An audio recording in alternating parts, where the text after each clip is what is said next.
Hello दोस्तों, स्वागत है मेरे यूट्यूब चैनल में। और आज हम लोग डिस्कस करेंगे कि report ITC reversal opening balance ये क्या होता है और क्यों डालना जरूरी है। और इसका जो डेडलाइन है वो 30 सितंबर है। 30 सितंबर से पहले आपको इसमें ओपनिंग बैलेंस जो भी आपका रहेगा वो डालना ही पड़ेगा।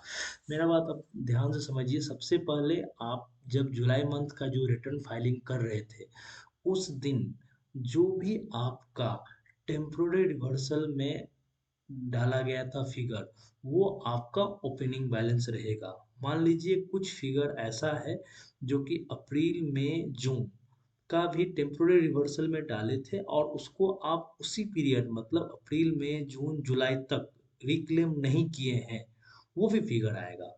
मतलब इसके जो ओपनिंग बैलेंस है इसमें कौन सा फिगर आएगा, फिर से समझते हैं।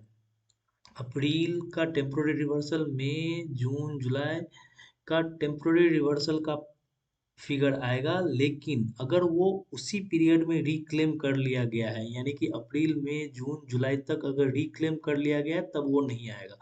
मान लीजिए कि अप्रैल मंथ में आप 100 रुपये का टेम्पोररी रिवर्सल दिखाए थे, लेकिन उसमें से आप मई मंथ में 80 रुपये रिक्लेम कर लिए, तो 20 रुपीज जो कि आप जुलाई मंथ का रिटर्न फाइल करते तक आप रिक्लेम नहीं किए हैं, वो आपका अप्रैल मंथ का ओपनिंग बैलेंस। इसी तरह मई जून जुलाई तक का जो रहेगा, ये तीनों मंथ का मर्ज करके जो भी टेम्पोररी रिवर्सल का जो भी फिगर रहेगा और जिसको कि आप अप्रैल मई जून जुलाई तक रिक्लेम नहीं किए हैं, वो आपका ओपनिंग बैलेंस आएगा।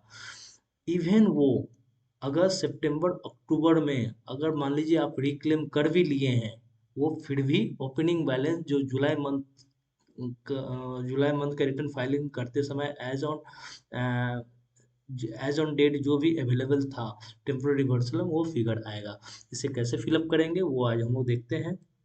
चलिए, सबसे पहले आप यहाँ पे आए सर्विसेज में आएंगे, फिर सर्विसेज में आने के बाद फिर लेजर में आएंगे। लेजर में आने के बाद electronic credit reversal and reclaim में आएंगे। फिर आपके पास ओपनिंग बैलेंस डालने का यहाँ पे ऑप्शन आएगा। फिर ओपनिंग बैलेंस आप यहाँ पे डालोगे। मान लो 100 रुपये आपका ये रहता है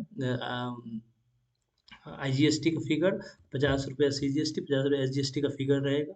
फिर आप यहाँ पे यह भी आप यहाँ क्लिक करोगे और फिर आप यहाँ पे जो भी है उसे साइन करो और यहाँ पे डायरेक्ट फाइल होता है। तो ये आप कर लोगे तो ये क्या इलेक्ट्रॉनिक जो क्रेडिट रिवर्सल एंड रिक्लेम वाले जो ओपनिंग बैलेंस है उसमें आ जाएगा।